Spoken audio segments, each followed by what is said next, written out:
This is the Vaguely Nerdy Podcast, where each week this brother-sister duo gets together to discuss the box office, latest film and TV scoops, our latest movie or show review, and what we're getting into next. We are your host, Cheryl. And Jay. And we're also attendees of the 2025 San Diego Comic-Con. Yay, we're going to Comic-Con again. We had to buy badges earlier, and I was stressed. But we is in there like swimwear. So we feeling good today. All right, so this week we watched Never Let Go, starring Halle Berry. And I'm on deck for trivia. Are you ready, sir? Yes. Now let me go find it because I switched my thing. Okay, hold on. Distress wig. Halle Berry was going to star in a movie, but she turned the role down. She was going to be the lead, and Jennifer Lopez ended up taking the lead role in place of her. What movie was it? How old is this movie? Is it old or new? It's They've both old. been around forever. It's old. Enough. It's not pretty old, couple decades. Okay, so it's not enough. Oh, no, not enough. Sorry. Is it a rom-com? That narrows it down a lot. It's a comedy, but not on purpose. Geely? Jesus, yes. You got that? Yep. Dang. I think everybody acknowledged that Geely was a mistake. I can't believe. IMDb says, turned down the female lead in box office disaster Geely, which came out in 2003. I'm sorry, 2003. I think that was the film that was responsible for Ben Affleck and Jennifer Which Lopez. birthed the relationship of Ben Affleck and J-Lo. Interesting. I did not know that, that she turned that down. But thank goodness. Jennifer Lopez movies that were unintentionally funny, Geely is number one. Because that movie was bad. That was a good clue then. That was a good clue. I think she played like a lesbian and he played Never seen it. something. They weren't like a couple. It got so... It was so weird. The reviews were so bad. It was just kind of... And I was, 19? Yeah, I was maybe like 20 back then. So I was like, I'm not interested in this. Yeah, that's I do remember the fallout from how bad it was. Good job, Halle Berry. Yeah. For dodging the Geely bullet. Right. And then the movie probably cursed at this point, seeing how... And probably Ben Affleck. So that couple panned out. But anywho, this is not a relationship podcast. It's a movie podcast. All right, so that was fun. That is the trivia for this week. Let's get into the episode. Welcome, fellow movie buffs. I'm Jay. I'm Cheryl. Listen in as we break down movie and TV shows, tell you what's in the plot, and hear if we think you should have watched it when you had the chance. Dun, dun, dun.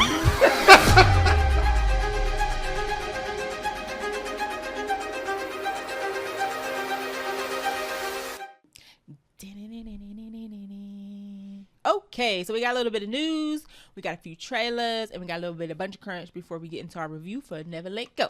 Our news topics are actually related in a very interesting way. So first up, there is a Sims live action movie coming, and yes, I can hear all the audible groans through my headphones right now. It is in the works with Amazon MGM Studios. It is going to be directed by Kate Herron, and if that name doesn't sound familiar to you, she was the director of the first season of Loki, which people liked, which was good. And it's going to be produced by Margot Robbie's production company, and Margot Robbie's latest claim to fame is Barbie. Yeah. So Barbie, Sims, not too far off. The EA, so what does EA stand for? Electronic Arts. There it is. The worst gaming company in the industry. I was about to say, so what's the little backstory? Worst company, period. I think it's like... Is it really bad? It's constantly rated worst company every year. They are the same people who put out Madden, right? Is that the same people? Okay. EA Sports. They're the same people. They're the same reason we haven't gotten an SSX game in forever. It's ready to rock. EA. So SS Tricky is probably one of my best games I've ever played. And I do not understand why we don't have another version in 2024. But once again, because Madden. This is a movie podcast, not a game podcast. Right. So I'm going to get back on track. The EA VP says that they wanted to do this movie because they wanted something that was going to have the same impact as Barbie. And they're going to bring a lot of the Sims lore into the movie. So she was saying things like swimming pools with no ladders, weird stuff. You know, if you ever played The Sims, there's a lot of like weird putting a baby in the room and taking the door off stuff like that. I guess they're going to build into the movie. Now I understand house guests dying and then turning it into an urn. Oh, okay. Urn then Grim Reaper, right? Do we need this? Ooh, can we get like a Easter egg where somebody does the cheat codes and the gnome pops up in the front yard? They and they go to the gnome to that get is unlimited money. Perfect sim lore, which I'm sure they will do. There's so many fun things you can do with this. I was gonna say we don't need this movie, and you can say that about any movie. So I'm not even gonna try to label this movie like that. But I can see the Barbie like angle of where they're like, we can build an event out of this. I see a mix between Barbie because Barbie and Margot Robbie's involved, right? But also Free Guy. Yeah, and Free Guy kind of did this with the Sims and people living in a simulated world and things popping up randomly because it's a video game world. Like they already did this and it was good. So we liked Free Guy, and this also points me back to another episode where you said kind of like Minecraft, where this is a movie, and Mario, where it's a movie it's a game that doesn't really have a plot. It's just you play the game. So and that's what makes it fun. Plot into this. Yeah, I don't know, because Free Guy had a plot, though. Barbie doesn't really have plot, but they were able to write something with it. You're right. Free Guy could have been The Sims, honestly. It could have been, because Free Guy actually focused equally on the person that was developing the game as much as it did Ryan Reynolds, who's the character in the game. Free Guy was more Grand Theft Auto. Sure. And this will be more The Sims. But I think that because Free Guy was done so well, they clearly have the ability to make a movie about a video game world and video game characters and make it entirely unserious and it'd still be good. So the reason why I'm taking this seriously is because I do think The Sims could be on the level of like Barbie Pandemonium in terms of like marketing and all that. But also Kate Herron did Loki. So I'm just like, okay, you got me. Loki season 1 was good. Also, Sims is a wider audience. Much more people have played The Sims than people have played anything else, and Sims have been around forever. So it's not like they're just pulling like Minecraft is in comparison to The Sims. Minecraft is fairly recent, and it's not Sims, as age range wise. I feel like The Sims has a broader age range. The Sims. Maybe I'm speaking for myself. I played The Sims and I do not play Minecraft. The Sims has sold over 200 million copies worldwide. Is one of the best-selling video game series of all time. Because there's all these expansion packs. It's part of a larger Sims series that started. Because I forgot, SimCity was the first Sims game. Yep. SimCity came out in 1989. Where you can build the city. They have all of that lore. They have jokes from like the 5,000 expansion packs that have come out with Sims. The updates and the changes to clothing. Yeah. They have brand deals. You can get Williams and Sonoma kitchen appliances in The Sims now. Of course. That's why I said I see the Barbie angle, because you could literally do the same type of like marketing, custom content, luring people community made content that people put on like message boards, kitchen appliance. Like you could literally do anything and people will have some even if you didn't play The Sims, I feel like you know what The Sims are, like the video game is. Yeah, so for sure. I think that's fun. I think it'll be funny, and everybody has played The Sims, so there'll be jokes for everybody in there. Yeah. I'm very curious. I feel like they got good people behind it, so this could turn out pretty good. Yeah, absolutely. Now moving on to our next movie news that I said was kind of related. Speaking of games, toys, whatever you want to call it, John Cena is set to star in a live action Matchbox. That's funny. They're switching. So Margot is going to EA and he's going to Mattel. Right. That's funny. I said it was related. Matchbox movie based on the Mattel toy line. So if you heard me right, I'm thinking Matchbox. I'm saying Matchbox. Cars. It's the cars, y'all. Yeah. They are thinking of doing the little metal cars. A live action. When we already have Cars, the movie. And Fast and Furious. And John Cena was in two of those. What's that movie coming out with Brad Pitt? Formula One. There you go. Yeah. F1, Ferrari. So this is going to have the director from Extraction, which is a good film series we enjoy. Like Extraction. Sam Hargrave is set to direct this film. It's going to come to Apple, so it's going to be an Apple original film studio film. Very surprised that Apple was like, give it's me this not going to get movie. Advertised. You won't hear about it until it goes to the theaters, and then it hits headlines about how it didn't hit expectations, and then you'll get 5,000 push notifications to your iOS device to check your Apple TV app to watch this. Not me, I won't be, but I don't know. Now, what makes me sad about this is that means that Sam is not working on Extraction 3. I think he said he's doing Extraction 3. He might be taking a break to do this. But why? We need to do that first. You know what? First. Probably because he needs a movie to go to theaters. He needs a movie on his resume to go to theaters because Netflix has committed the unforgivable sin of refusing to put Extraction in theaters. We have also reviewed That's a theater-worthy film. Extraction movies. You can go back and listen to our reviews. But yes, we recommend Extraction. Yeah. But Sam, I might have to skip this. Once again, what is the plot? What is the plot? This is a toy line that doesn't have a plot. Plot details are currently being kept under wraps, so they thought of something. They just ain't telling us what it is because if it don't sound good, they're gonna be like, scrap it, start over. So maybe John Cena well, no, because Matchbox toys aren't big enough to put action figures in them. So is he going to? They're like Hot Wheels. Yeah, there's Matchbox cars don't have like minifigures that you can stick inside them to like Legos. Like Lego vehicles have minifigures and that you Legos can put have little movies. Lego people inside of them. Right. That's why there's Lego movies. I don't know what his role is going to be in this. He's gonna be the greatest the collector. It's gonna be like Honey, I Shrunk the Kids. He's gonna get shrunk. Are the cars gonna have like voices, like Bumblebee, or like Transformers? Probably. I don't like that though. We got Transformers. Why do we need Matchbox? I don't know. Well, as this progresses, we will definitely let y'all know, and I guarantee you, it will not make it on the podcast. But we bring you the news, and this is news. All right, so that is pretty much all of the news that we have this week. It was a light week for news, but we did watch Agatha All Along, the first 2 episodes this week that premiered on Wednesday. So we are going to give our first impressions on the first 2 episodes for Agatha All Along on Disney+. I loved it. Well, I love the second episode more than I love the first. Because, a lot of people were saying, when the reviews first came out, like they lifted the review embargo, most everybody said that they loved it. So my expectation was already pretty high. The first episode is definitely a setup episode. So, are we going to do spoilers, non-spoilers? What we gonna do? We can do we can do a quick run through of our likes, dislikes. Okay. Yeah. So first episode, I like the true detective crime setup that they had Agatha in because she thinks she's a detective investigating a murder.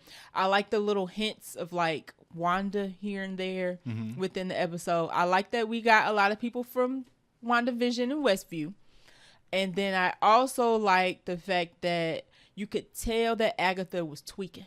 Like, everybody else is acting pretty normal as she's a detective, but you're like, Agatha, this is not how you normally act. So I like the setup, but I will say episode 1 moved a touch slow, just a touch. And it was like 42 or 45 minutes. So it go on for a pretty long while. So I pretty much enjoyed everything about it so far. The first episode was slower of the 2. And that's mostly because the whole first episode is, if you haven't watched it yet, this show picks up with Agatha directly after. Well, we're picking up with Agatha where Wanda left her at the end of WandaVision. Now, Jack Schaefer, the director did say that the series takes place after the Marvels. Is it? Oh. Yeah. Okay. So the series takes place after the Marvels. Well, they said it'd been 3 years, so I guess I can. So I need somebody to write the timeline out again because I'm like, y'all need to give me years again because now I'm confused. Yeah.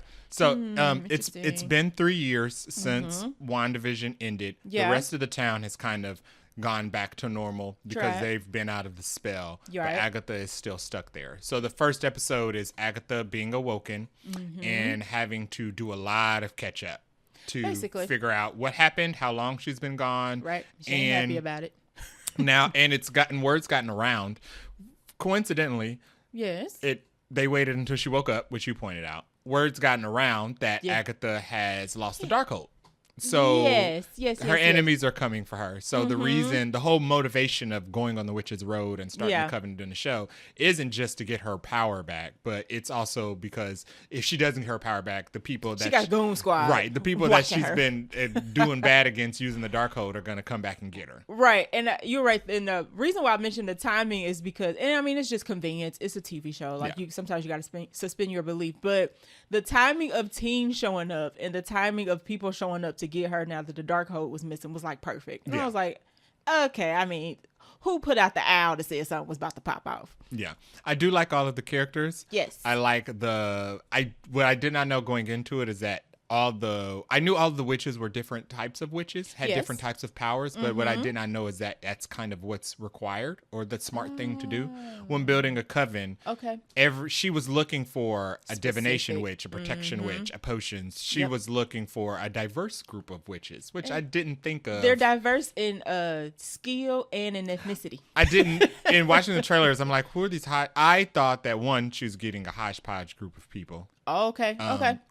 Or they are people that she knows. Gotcha. And I did think that she knew them before. And yes. they don't know. They know who she is Correct. because she's notorious. Right. But she doesn't know who they are. Right. And So- you're right. I didn't realize that. I forgot that. I thought that she knew who they were. I like the logistics of who she chose in the coven. The ragtag and team. why. She needs a person she needs people with a certain set of skills in a bunch of different areas in order to travel the witch's road. That made sense. I like the what do you call it? The gathering the team montage that movies do. That was a very good miss too. And I like that the magic requires more than just like wavy finger. It's not all wavy finger magic. It's like not. Magic, there are potions. Some things you have to sing for. In order to get to the witch's road, they had to sing a song. Like there Horses are other things. versus all. There's other, with Scarlet Witch in the MCU, we've mostly just seen her red energy and waving her hands around and Black shooting energy fingers. and shooting energy blast, and they call it magic. And it's like, Yeah. okay, well, sure. Yeah. But I also like superhero. that we get to see other magic be done in Forms. other kinds of ways that are Yeah. interesting. I didn't think about that, but Yeah. you're right. It's not just she has a wand and she's like flick, flick, flick, Yes. and then stuff happens. You're right. What else? So moving to episode 2, I'm probably smashing it all together at this point. Episode 2, I liked better because the team is more together, or she's getting more of the team together, and then we get a lot of the back and forth. The back and forth banner in this is great. It's funny. The cast has really good chemistry, and I really like Teen. Not that I didn't think I was not gonna like Teen, but I really like Teen more than I anticipated, because I feel like he's not being like, he's nice and he's, he gets along with Agatha, and he's really got like this innocent kind of like, I've been researching you for all this time, and I really want to get on the Richards Road. Can you help me? But I'm also kind of like, what you up to, Teen? Well, he's very pushy. Yeah, He's very pushy. It's very clear that he really doesn't care about the rest of them getting to the road. He just wants to get to the road. We're We're unsure why, though. Right. I don't think Teen cares about anybody else. I don't think Agatha cares about anything else other than the Witch's Road. And I think everybody else also might have their own kind of like, I'm just here for myself situation. Yeah, I think they all have something that they want, except for Right. Mrs. Hart. I'm not sure what Mrs. Hart wants. Oh, poor Mrs. Hart. Mrs. Hart got stuck down there. She went. But if she went upstairs, That's the true. She Salem didn't have a 7 was choice. going to eat her. So Yeah. she was kind of like, to the Richards Road I go, and then they can't get out. So she got stuck. Yeah. So we'll see I wonder if she's going to either I don't think have. she's going to make it. Really? No. I was going to say, I think she's like a witch. She just don't know it yet. I think she's going to get sacrificed. I think Agatha's going to be the You one think to they're do gonna it. kill her? And I have a hunch that the scene in the trailer where Agatha tells the rest of them, the last one to the end of the road is a good person, I think Yeah. that's when Mrs. Hart bites it. Interesting. I think that's don't know Agatha if getting Disney rid of ready her. to take it there. It does have some spooky elements, though. I would give it that. I think they're going to keep Agatha evil. At least until I'm the fine end. with that. I'm fine. Yeah. I don't want Agatha to be. This is gonna Because sound. we don't need two Wandas. Well, I was gonna say we don't need two Lokis. We Or don't that. need two. Deadpool's not evil. I guess Loki's the best example. Yeah. Of somebody who was actually a villain and they turned to a hero. Yeah. We don't need more than one. We're I fine. think they're We going to good. try to rehabilitate her and might not make her an evil, like a big bad, But maybe like a, what do you call it? anti-hero. There it is. But I don't think that she's going to be good. I'm okay with that. Yeah. I definitely think she's going to betray one or more of these women. I like scheming Agatha. Yeah, So absolutely. we're good with this. But the show it's not giving me a 1,000% like WandaVision where I was like, oh my God, I'm stressed. Where's the next episode? But I am looking forward to next episode. Do you have a favorite character? Ooh. I'm gonna say Teen. Teen? I like Agatha a lot. Like, I feel like I don't feel like she should be able to be picked because it's her show. So I'm gonna pick somebody else, and I'm gonna pick Teen. I'm going to go with Patti LuPone's. Okay. Lilia Calderu. Yes, I like her too. I like her. She's funny. She was She the is. first witch that Agatha and Teen went after to recruit. Uh-huh. And she got something going seems on. to be the with second it. most experienced because she seems to be the one that's Right. almost as old as Agatha or Yes. maybe older. Right. And I like the fact that I think her visions are going to come back. She continuously sees visions throughout the first 2 episodes. And we can't tell what she's seeing. Over and over again. We can't tell what she sees, but whatever she sees is frightening her. So I do like that element. She is definitely like, they be chilling about to sing their song and then she just have a moment and everybody be like, are you okay, girl? It's hard not to not like anybody yet because it's only been 2 episodes, but Teen stands out to me. I like Patty, Agatha, and she gives me a little bit of, I can't think of her name of the character from Parks and Rec. She's giving me a little bit of that, and that's why I like Catherine Hahn so much. I mean, she's good. Another main character in the show is Aubrey Plaza. She plays Rio Vidal, who is a warrior witch that's in Agatha's coven, as is described on the wiki. Okay. She is repeatedly referenced in the show as Blackheart or having a black heart. Speculations are starting, y'all. There's clearly her and Aubrey Plaza, Rio Vidal, and Agatha Harkness clearly used to have some type of romantic past. Yes, it seems like it. They clearly used to date at some point, and it didn't end well. No. They do mention that there is some type of rule where Aubrey Plaza can't kill Agatha because it's against the rules. They try to fight, and they say that while they fighting. So I'm not sure what the rule is. Are you not allowed? Maybe you're not allowed to kill a witch that's older than you. Maybe you're not allowed to kill a witch that it's used probably to like be in coven with you.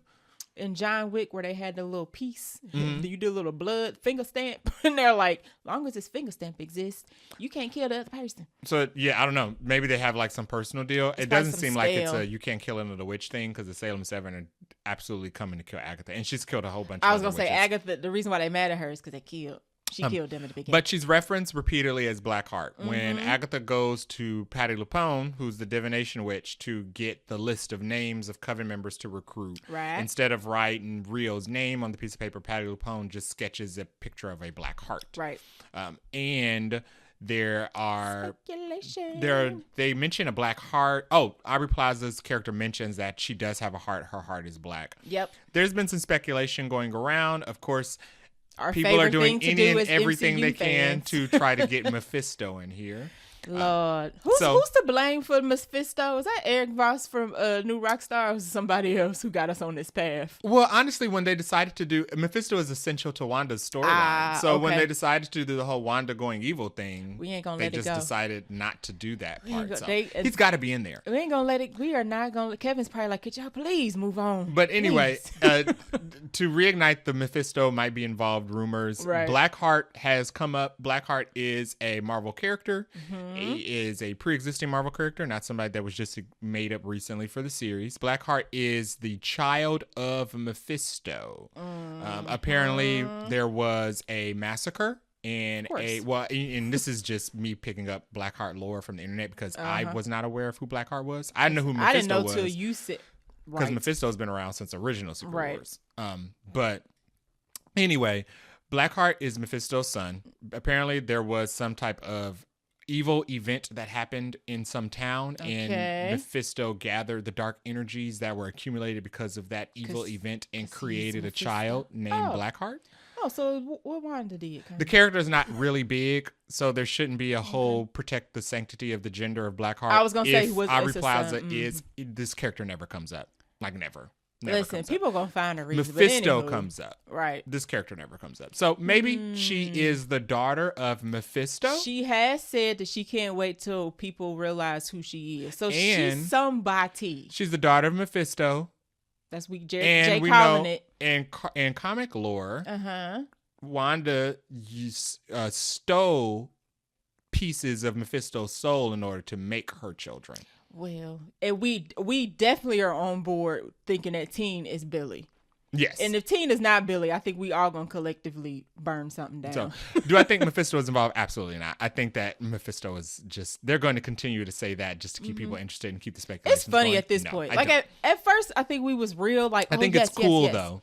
I think it's cool that they put those little things in there to get us going, speculate, to rile us up. Yes, I enjoy it. I like, one thing that was great about WandaVision was the week to week speculation. It feels like we are back with Agatha on this. I like it. I like being confused, I guess, when it comes to MCU stuff. Yeah. So I'm excited to see more of the show. Yep. I'm excited to see more of The Witch's Road. The show has been described as basically the characters are going to go through a series of trials. It looked like every episode is going to be something different. It's spooky. They put out pictures of what might be the next episode, and it was did they? Patti LuPone and Aubrey Plaza and Catherine Hahn dressed in like disco clothing. There was a picture where they're all in very different era of clothing, and I'm like, this looks like some Halloween costumes. I'm going to have to cosplay. We have a But couple. also- We have a disco era. They have a Wizard of Oz era that they Yes. do, and then they have like a Stranger Things where they're all like in 70s clothes and doing like a Yes. seance. So It's I'm looking excited like to they see was all having those. fun on this set for Yeah. sure. Yeah. Sure. It looks like it's going to be a fun hodgepodge of adventures, and I like I'm it. interested to see that. I like it. I do like the comedy, and I like the chemistry between all the cast members. Very good. I think the writing is good so far. I do hope they stick the landing at We the don't end know- of this. We don't know to the end. Last 2 episodes come out the week of Halloween, October 30th, which I think is cool. I like that we're getting both at the same time. And of course, it's going to be Halloween weekend. Yeah. Like, duh, it's a witch show. All right, so those are our first impressions for Agatha All Along. It is on Disney Plus. It comes out at 9 p.m. Eastern Standard Time every Wednesday, You are which is correct. asking a lot. Listen. Disney. Asking a lot. Why can't it just drop at midnight and we just have to avoid social media and watch Yeah, when just we give it to ready? us all day. Right, I don't. Yeah. They did this on purpose, but it's By fine. the time 9 p.m., I've finished all of the things I've done for the day, Winding and I'm down. sitting down wondering why am I awake. Listen, and now you got me watching On a MCU show, Wednesday. thinking, scrolling Twitter to hear everybody's theories at 10 p.m. Yeah. Anywho. So, we didn't even talk about the most interesting thing with Teen. We can't learn anything about him. No. So there is some type of magic that protects either him from revealing or protects People the from rest of the knowing? people from hearing And- what his yeah. identity is. If you've ever seen Kill Bill, when Beatrix Kiddos first says her name, you can't hear her, but you know she's talking. And that's basically what's happening with Teen. Yes. So it sounds like whenever he either says his name or whenever he tries to give any details about his personal life, nothing. the audio goes out when he speaks. And it kind of Yes. sounds like Agatha Harkness is going deaf. What we haven't Yes. seen him do is do that around Anybody other people. else. I want to know if anybody else is going to be able to actually hear what he's saying when he says his name. And when he says his name, actual emblem comes over his mouth and it like blurs An up. M. So it could be Maximoff or Mephisto. Listen, Or- that's or why Magneto. I'm very curious Megatron. about Teen. Okay, Magneto. We can just keep going. That's why I'm very curious about Teen because some nefarious is going on there. Yeah. Mm-hmm. So go watch Agatha All Along. Give us your thoughts as well. We Yep. are going to do a end of the season review. Yes, absolutely. At the end to of see October. if all our when it wraps theories up. was right. Yeah. We'll see. All right. So that is our short touch on Agatha All Along. Let's roll into the trailer park. Toot toot. I be beat. Okay. First trailer is for a spooky, maybe. Yeah, it's being called a horror. It's called The Heretic. This is going to star Hugh Grant. Mm-hmm. And it is about... Okay, so we think it's about 2 young ladies who are Mormons are going door to door, like spreading the gospel, whatever. I don't know what Mormon spread. I was gonna say, I don't know if I said that right. Anyway, don't stop me, y'all. Don't stop me. Okay, so Not the are gospel. they Mormons? I think they're Mormons. I'll read the synopsis. Okay. Okay, so it says 2 young missionaries. I don't know if missionaries and Mormons are the same. That's not my... With it. No. That's fine. Okay. Just keep going. Yeah, so 2 young missionaries become ensnared in a deadly game of cat and mouse when they knock on the door of a diabolical Mr. Reed. Trapped in his home, they must turn to their faith if they want to make it out alive.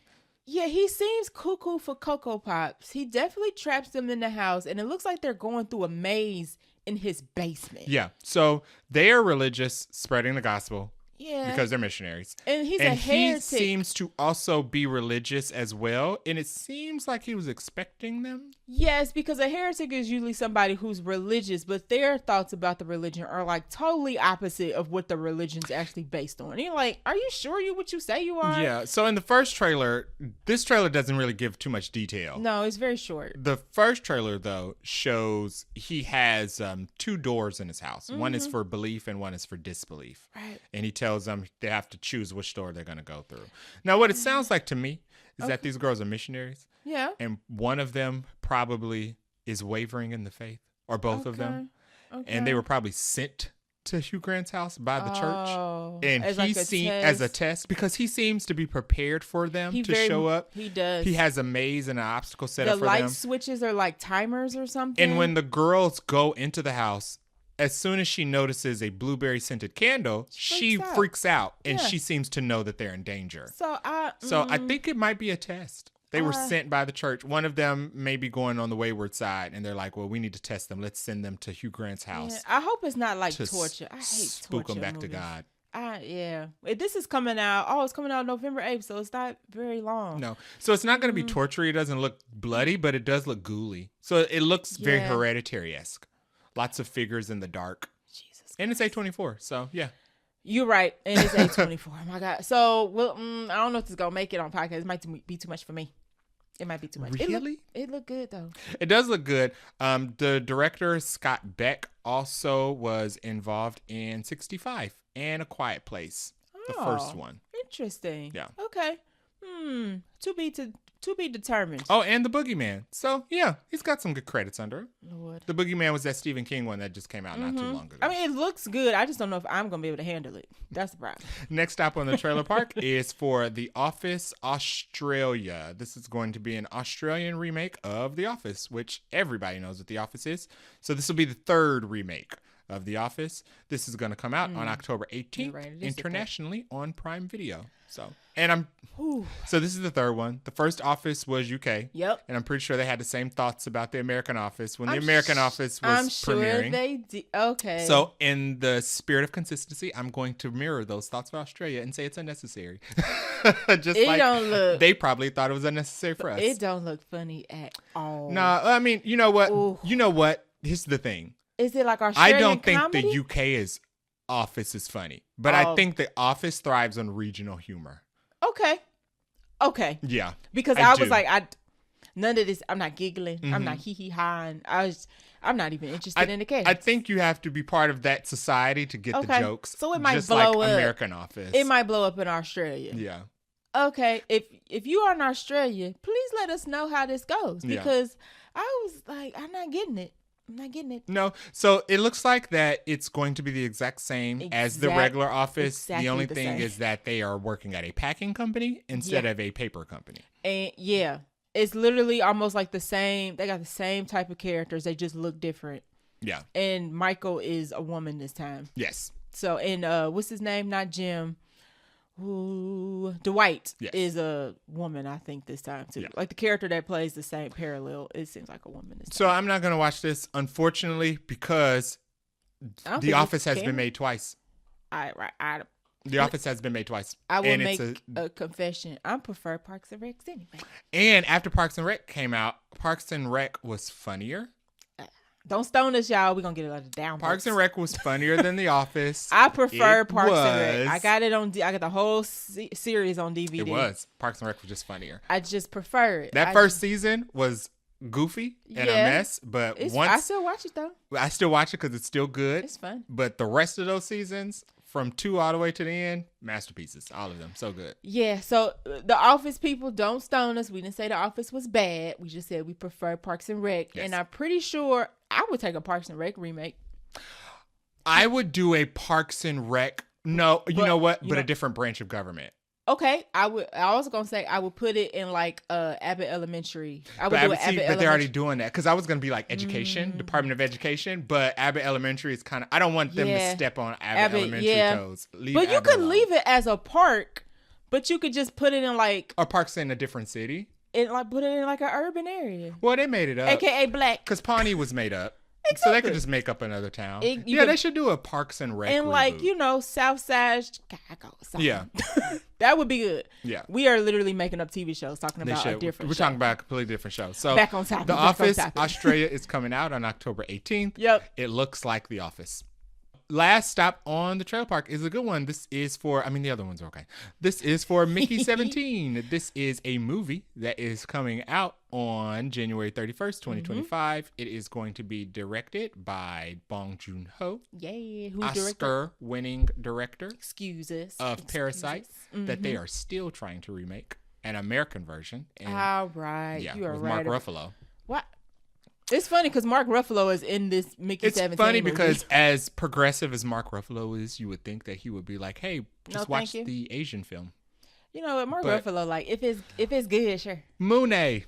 Right. Monet moves everything. Right. Now, this movie was supposed to come out this October, if I'm not mistaken. And It got pushed back a lot. a little while ago, we found out it was going to January, and everybody was kind of like, ooh, January is typically not a stellar month for movies because it's right off the back of Christmas. So, Yeah, there were rumors that it got pushed back because there was drama or Bong Joon-ho was being unflexible with studio requests with the film. That was a rumor. I think Bong Joon-ho came out and was like, no, I'm just Is taking this my time WB? because I don't know if I think Mickey 17 is WB.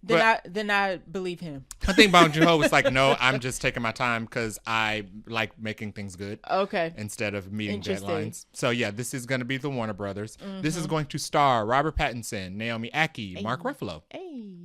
Again, Stephen Yeun, Toni Collette, Right. and Holiday Grainer, who is somebody I'm not familiar with, but Okay. she is listed at the top billing Okay, on this film. Okay, Holiday.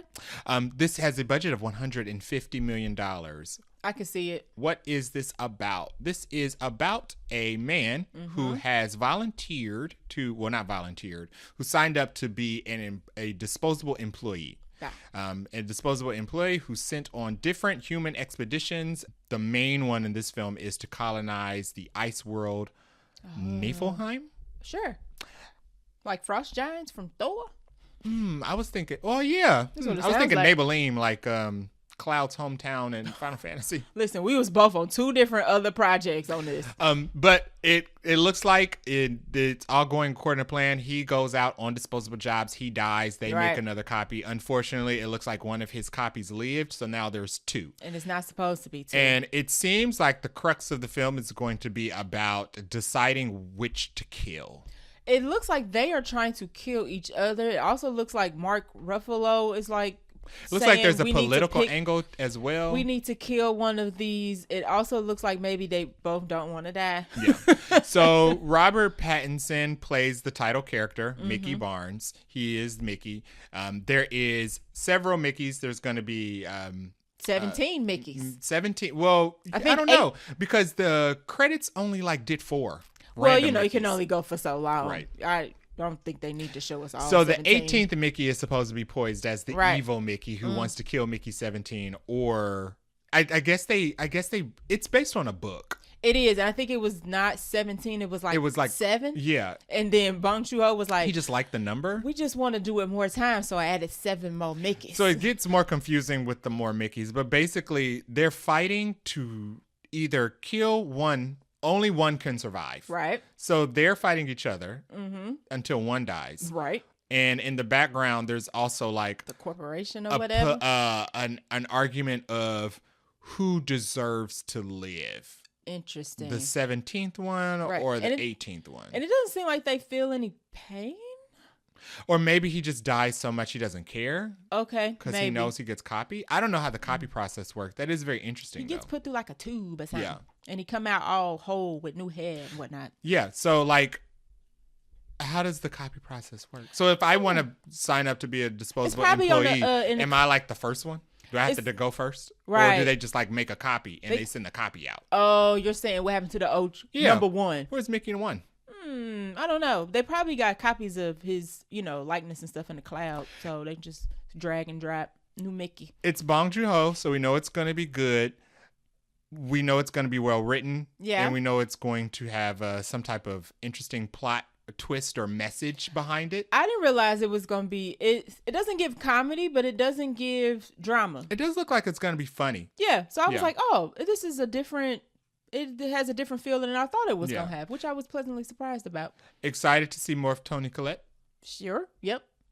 Everybody. Hereditary. I'm going to say, I think I like Naomi Aki. I didn't know she was going to be in this. Didn't. And I didn't love the end of Blink Twice, but I would I was like glad to to see her in this. Exactly. I Yeah. would like to see her in more stuff. So, Yeah. and then Robert Pattinson's Batman, Tenet, that vampire movie that I Yeah.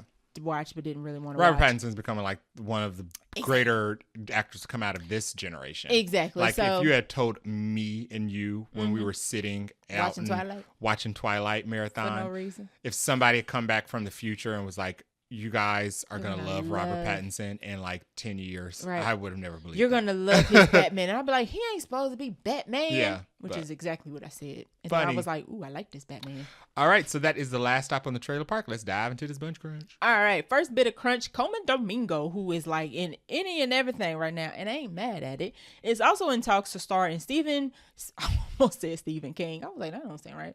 Steven Spielberg's untitled UFO movie. So I think several episodes ago, we announced that there's an untitled Stephen King. I did it. Untitled Steven Spielberg movie that's supposed to be like his next big like tentpole movie that's supposed to be like a blockbuster, supposed to be super huge. It also is going to star Emily Blunt and Colin Firth and Eve Hewson, who I did not recognize the name, but like she got to be somebody of popularity if they added her in here because she's Bono's daughter. I was like, I didn't know Bono had a daughter who was acting. So Okay. Good for her. We don't have any plot details about this untitled UFO movie, but it's Steven Spielberg, so we already kind of like, I'm on board. And it's dated for May 2026, so it'll be a while blockbuster. before we know more. It'll probably open up. Marvel always does like that first weekend, so it'll probably open up like Memorial Day. If I had to guess, Yeah. that's definitely tentpole blockbuster weekend. So Nice. Colman Domingo and more things. Yes, please. I like it. The last scoop of crunch is Ridley Scott says he is working on Gladiator 3 and wants Paul Mescal to return as Lucius. Now, Ridley. I would have saved this. But As soon as I saw this, I was like, so Lucius lives. Thank you very much. I could have figured he died in the next one, but clearly he won't. I guess do whatever you want, Ridley. I kind of think it ruins the luster of the first one before it comes out. It kind of kills the momentum. Why would you? It's like learning that Russell Crowe was going to be in the second one before the first one came out. Yeah, way to spoil it. Because in a Gladiator movie, the main character can die. Literally anybody can. Literally was like... It's a coliseum. So now we can watch the whole first one with zero tension whatsoever. Second so you know what that does mean, Whole though. second one. You know what that does mean, though. What?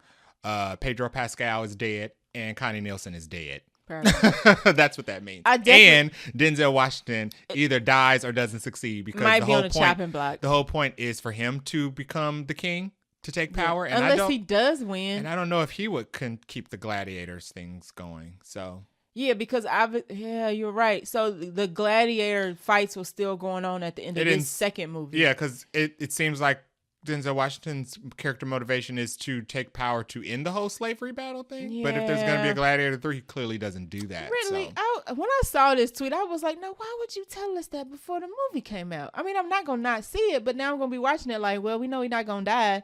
It was like when we were watching Dune and Paul was fighting Austin Butler's character, and you was like, you know Paul's not dying. Yeah. Why is his fight so long? Yeah. So. I mean, I guess. I'm still very much looking forward to the Gladiator 2. I'm just a little disappointed that I know who's going to make it out already. Yeah. Darn you, Ridley. So. Anywho. I'll probably still see it, though, if it looks good. The third one? Yeah. Not sure. Why Absolutely. not? I mean, you can't not at this point. We're already 2 movies in. Okay, so that is the end of our news short review, Trailer Park and Bunch Crunch this week. We are going to take a short break, and then we are going to come back for our movie review for Never Let Go. With Halle Berry. All right. This week, we watched Never Let Go, which released on September 20th, 2024. It is directed by Alexandre Aja. I believe I'm saying that correctly. He also directed the horror movie The Hills Have Eyes, which is pretty old, but I also think it's pretty popular. I skipped out on that because horror. So, yeah. The cast and characters of this here movie include Halle Berry plays our lead character, Mama. I didn't realize she didn't have a name until just now. Percy Daggs IV plays Nolan. Anthony B. Jenkins plays Samuel. And then we have Matthew Kevin Anderson as the stranger. What? Somebody is listed as the evil. I'm not even going to go there. Those are our main 4 people. When the movie starts, there are only 4 people that are listed. So I'm just going to go with that was our main cast. I paused like, excuse me? That's the evil. Anywho, runtime is 1 hour and 41 minutes, so nice and straight to the point. Budget of only $20 million, which is not bad. But I'm going to get to this box office. So, opening day, Friday, it only scored 1.6 million. Not good. That's not good. Not good at all. I think it's currently trending to do less than Boy Kills World did. which also didn't do very good, which I think also might have been from Lionsgate. Lionsgate, the studio, is not having a good year. No, but they also aren't advertising anything either. So Borderlands also came from Lionsgate and also didn't do very well. Yeah. It's projected to do $5 million opening weekend, so it's gonna struggle. It's gonna struggle to make board for this particular movie. Unfortunately, cinema score not much better. It's a C+, which is for horror. The critics for Rotten Tomatoes gave it a 61, and the audience gave it a 54. The popcorn bucket is like tilted over and it's green. It is. Unfortunately. So those are the facts about this movie. Jay, hit us with the synopsis. Okay, so the movie is about Halle Berry and her two sons are living out sequestered in the forest. Yeah. As if it's the end of the world, we're being told by Halle Berry that the world has ended. Yeah. A great evil has swept over the world, and the only protection they have is the house, which is built of ancient, evil, repellent wood, and they are only allowed to venture outside of the house on ropes that are also enchanted to prevent evil. And the only danger that poses them is if they go outside of the house without the rope on, the evil can touch them. And if the evil touches them, it will possess them and cause them to kill others. So that is how we got the title of the movie, Never Let Go. Because they're not supposed to let go of the rope when they go outside. Yes. So what did we like about here, Never Let Go? I'll go first. Okay. The sound design, very good. So now, most people said they thought it was a psychological thriller. I disagree with that. I think this was full horror, at least for me, because the sounds, like we saw this in a regular screen or a regular theater, so it wasn't like XD or Dolby or anything. But the sound design made it creepier.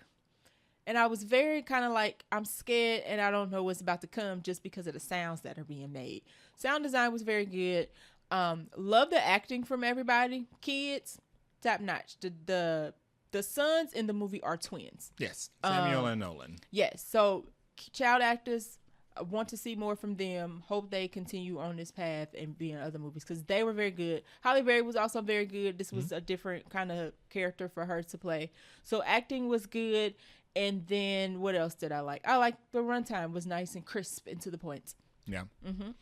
I enjoyed Halle Berry's acting. Yeah. I thought she played a very good lead character. I mean, she's Halle Berry. But I did think she played a very good protector character that was clearly traumatized by something. Yes. This movie kind of made me think of Bird Box a little. Sandra Bullock's character in Bird Box, how she was a mom at the end of the world who hated her kids but was taking care of them. She didn't appear to hate these kids, but she was definitely... Halle Berry liked her kids. It was some tough loving for sure. Yeah. Halle Berry was tough loving on them for the sake of survival, but she clearly loved her kids. And I like the fact that she liked her kids. Like in Bird Box, I was kind of like, just, if you're going to treat the kids like this, just leave them. But at least Halle Berry was nice to her kids in this one. I did like the sons. I thought they were really good. Nolan in particular. Yes. He's in order of character of leads. It's like Halle Berry, then the Percy Dax who plays Nolan, then it's Anthony B. Jenkins who plays Samuel. They all did a really good job though. But we spend more time I feel like with Nolan than we do any other character in the movie, even Halle Berry. Yeah, Nolan is like co-lead essentially in this. I mean, the kid was like giving it. So good job for him for sure. So I did like the acting and I did like the sound design, like you said. I do think it was a little psychological, only because you weren't sure if this movie involved a lot of seeing things. Yes, it did. Are you seeing something or are you not seeing something? Can anybody else see it? Yeah. Did you hear something or did you not hear something? Right. So there's those elements of it, but the movie doesn't make you think in the way that a Long Legs would make you think. Okay. Long Legs makes you think what's going on because I'm confused about what is happening, but I know I'm going to get details. Right. This one makes you think more like, what is happening? Okay. What is this? What's taking place in this film? I feel like we're going to touch on that and spoil it. Is the things that are taking place actually happening? Yeah. Or are they not happening? Yeah. And are they only happening to certain people and not happening to other people? That's what this movie, there. that's the kind of thinking this movie makes you think. I still would call it horror, though. To me, a psychological... No, it's definitely horror, yeah. A psychological thriller is more like a 7. I think it's psychological horror. Anytime you got some gore, and this movie does have a little bit of gore, and anytime you got creatures, this is a horror. Yeah. I don't care nobody. I would call Hereditary a psychological horror. This is a psychological horror, too. I wouldn't call... Nothing was thrilling about Hereditary. Hereditary was nightmare fuel. Okay, I thought you initially called it a psychological. Nothing about Hereditary thrilled me. Okay, I thought you were saying Hereditary was a thrill. I'm like, no, Hereditary was a psychological horror. Absolutely not. Yes, okay. Point made. So yeah, I do like the fact that this did get a little gross sometimes. I do like a little gross in horror. Just a touch. We do get some snake imagery. That's very clear from the poster and from the trailers. We get some body parts. We get some ghouls. Okay, ghouls. We get ghoul snake people. Sure. Maybe. Something. I don't know. See what took place. Creature. We get creatures. Yes. And I did like that we do get some, which I know you don't like. We do get some twitchy humans. I hate Twitchy. I enjoy twitchy humans. Oh my God. If you want to scare me, Twitch. That's the Twitch in real life. And I'll be like, oh, no. We do get our serving of twitchy humans. And it's the worst. Maybe this person has more arms than a regular human should. I don't like extra appendages and twitching. Is that a centipede person? Oh we do get some of that. Another thing I did like about this movie, as for me anyway, I thought it was going one way and it wasn't. And I was proven wrong. And I was kind of like, oh, okay. I mean, y'all, now the plot does have some holes. We'll get to what we didn't prefer. But I was like, okay, I was wrong in this instance. I thought I knew where this movie was going. The 2 movies this made me think of was Frailty. Okay. Which I mentioned to you. Yep. And Bird Box. Okay. I think Frailty and Bird Box are great comparisons. I can see that. I can see that. Okay. What did we not prefer about this movie? This movie was missing a lot. For a movie that was an hour and 45 minutes, which is a full feature-length film. Plot holes. 101 minutes. Yeah. This movie, and I'm going back to Long Legs. Okay. So what I liked about Long Legs was that it left a lot to interpretation. But a little bit. It gave you all the pieces. Yeah. It said these are the bad guys. Yeah. And it gave up to interpretation how they were able to accomplish what they were doing, right, and if it was going to continue after the movie ended. Right. You could kind of say maybe not. It's okay. This movie didn't identify who the bad guys were. At least I was confused. And it didn't identify what the mission was of the bad guy, and why the bad guy was doing what it was doing. I mean, for a large part of the movie, and we saying guy, but I'm putting guy in quotes, and we're still in non-spoiler. Yeah. But for a large part of the movie, the main focus of the film is about something that is completely unanswered, that only one character can see, right. And then by the end of the movie, we still have no answer on what we needed backstory. Yeah, we had no backstory. They should have added 15 more minutes to this movie just for exposition. No exposition. No exposition. None. And I usually don't like exposition heavy movies, but I was like, y'all could have gave us like a scroll at the beginning.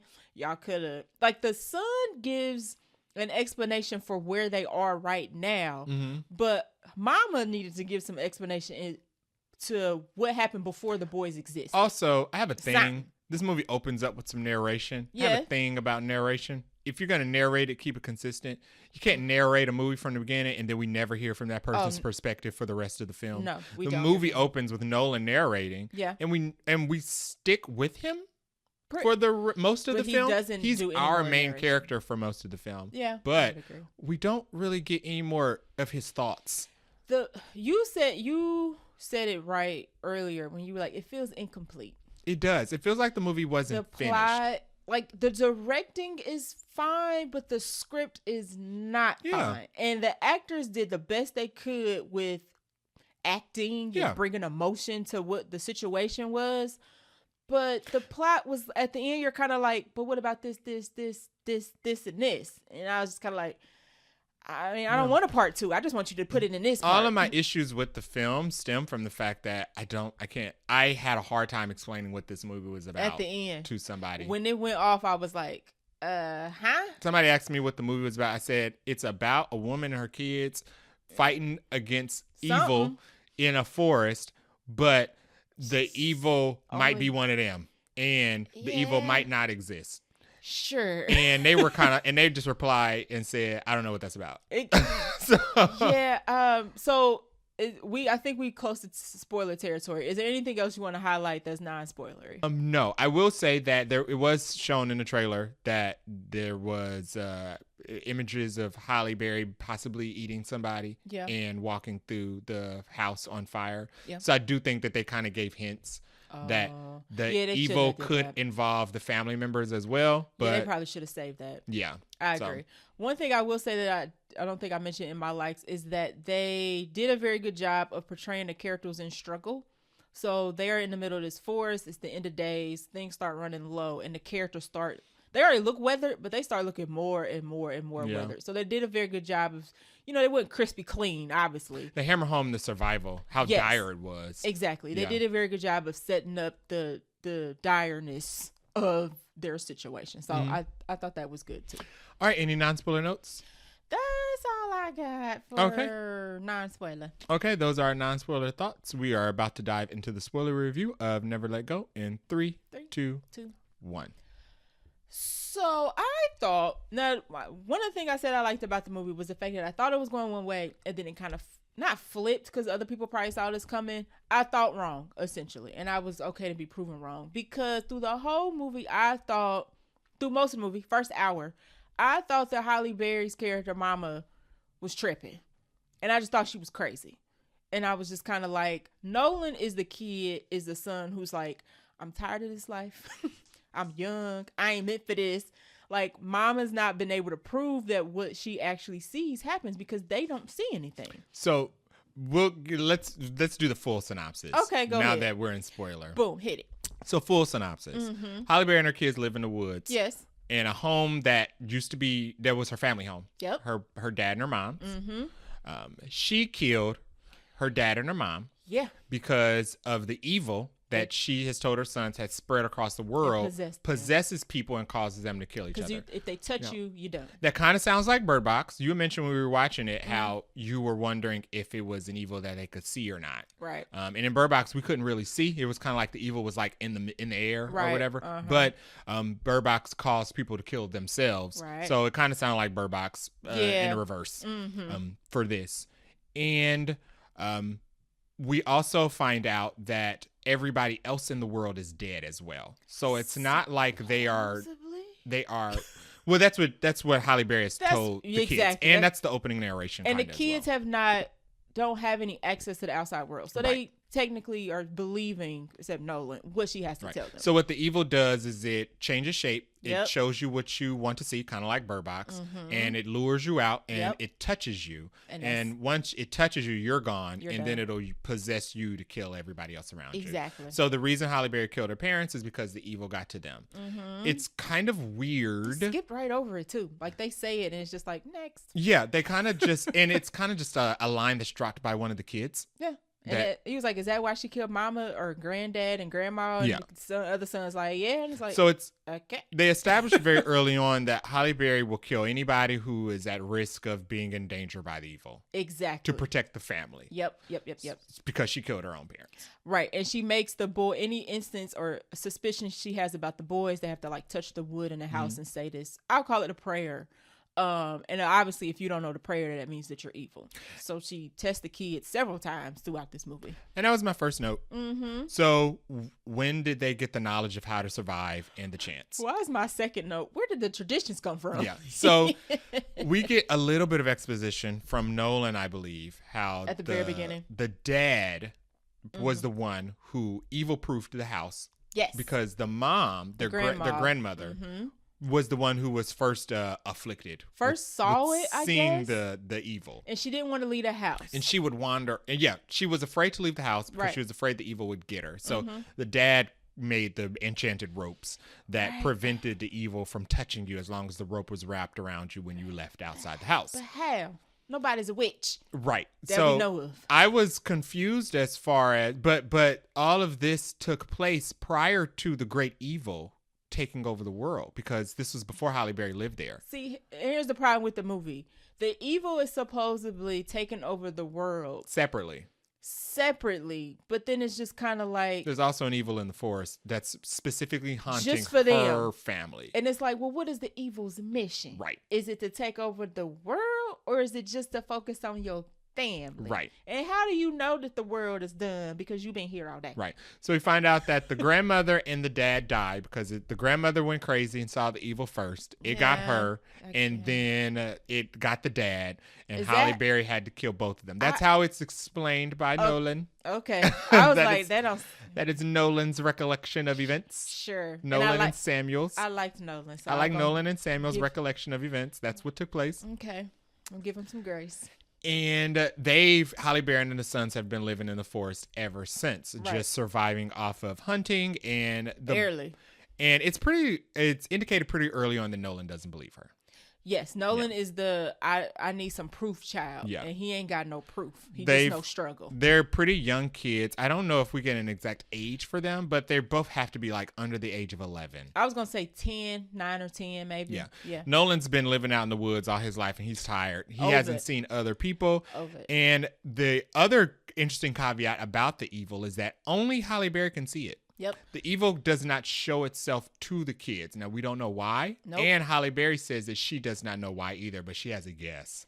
There's a scene where Sam ends up getting... Sam and Nolan, they get along, but Sam... They're brothers. Sam is very much believing mama. Like, he not deviating. He on protocol. He on code. That's where the frailty comparison came from. Right. And Nolan's very suspicious, but he still, loves his brother. And he doesn't, want to leave his brother behind or anything. But Nolan want to go. Right. And Sam like, no.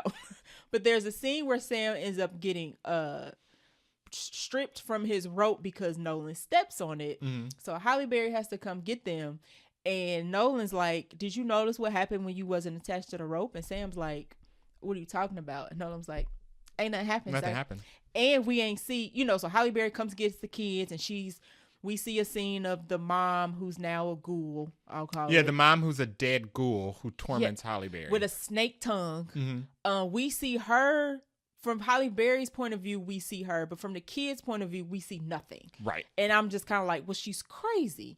And I can see why Nolan's like, Mom, where's she at? Right. I don't see nothing. And that's where the whole movie, I was kind of like, if she only see it, then I don't believe it either. Yeah. But we don't get no explanation as to why only she sees it. Yeah.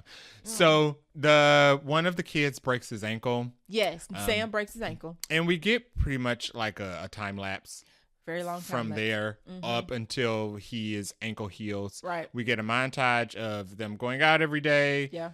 Hunting. They are getting scarcer and scarcer on food. And they also don't explain where the food originally came from, because she got eggs, onions, potatoes. Well, the parents lived there.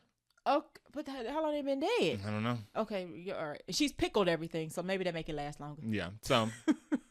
They live out in the woods. Wildlife has stopped coming back. Things are getting dire. They're going out every day to hunt bugs and squirrel. And they have a dog who also helps them hunt, but the dog has not been bringing back any food either. Right. And probably because they've been staying in the same spot, hunting everything who walks through. The animals just stop coming through that area. I didn't think of that, but you were probably right.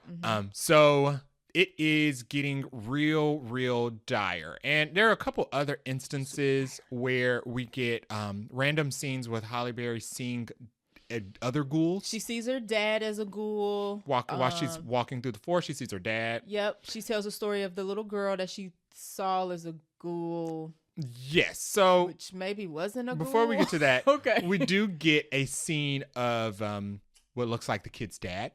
Yeah, okay, yep. We get the dad as the baby daddy as a ghoul. One of the forms that the evil takes is the baby daddy. Yes. Or they could have been married. We don't know. Sorry. We don't know. Sorry. But kid's dad. The kid's dad who comes to visit her at night and wants to see the kids. It's the evil. The evil just wants to be let into the house because she knows that the evil can't touch the house. Right. But it can come into the house if it possesses one of them. Correct. So all it wants is to get one of the kids because it knows they're the most vulnerable. Exactly. But the ghoul of the husband was interesting because he had snake bite marks on his neck.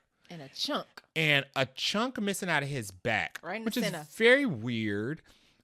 Because snakes don't do that. Like you mentioned in the trailer. Snakes don't eat chunks out of people. No, that's That's one thing. The second thing is, in the trailer, we see that Halle Berry was taking a chunk out of somebody. She was biting somebody. And we see that in the movie during one of the little scenes or whatever, but it's not really explained why she was doing that. So, we do get one of the scenes of Halle Berry at the dinner table explaining to the boys about what the evil is. Yeah. So the Halle Berry is telling the boys that the evil just originated out in the world. It spread to person, and she was. We don't know how she knows all this.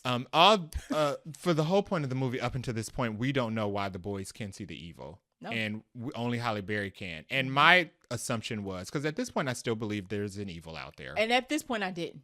My assumption was it doesn't show itself to children.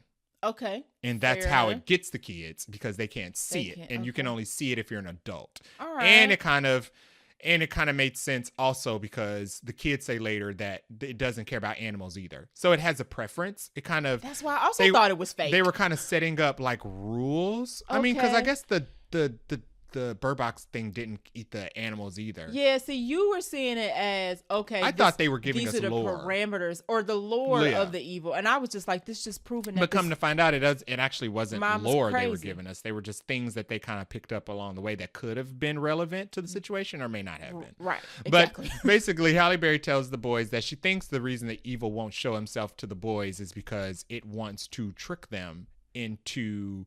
It wants to lure them out there and trick them slowly because it likes to toy with them. And she tells this weird story about her first encounter with the evil. She was a kid. When she was a kid. And she could hear a little girl out in the woods screaming for help. She's stuck. So she would go out there and she could see that she would go out to the woods. She would see the little girl was stuck and she would see the little girl screaming every day. And she was like, and I knew it was the evil. It was the evil. And she said, I used to go out there each day and just look and just hear her and look at her and just to see if she was still there. And she was, and she would be screaming each and every day. And every day she would get weaker. And I wonder why the evil was still doing this. And she was like, because the evil just likes to play with you. And it'll wait as long as necessary to get you.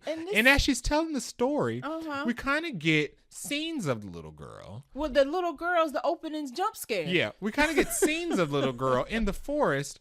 And it becomes very clear that Halle Berry has lost her mind because she is telling us a story.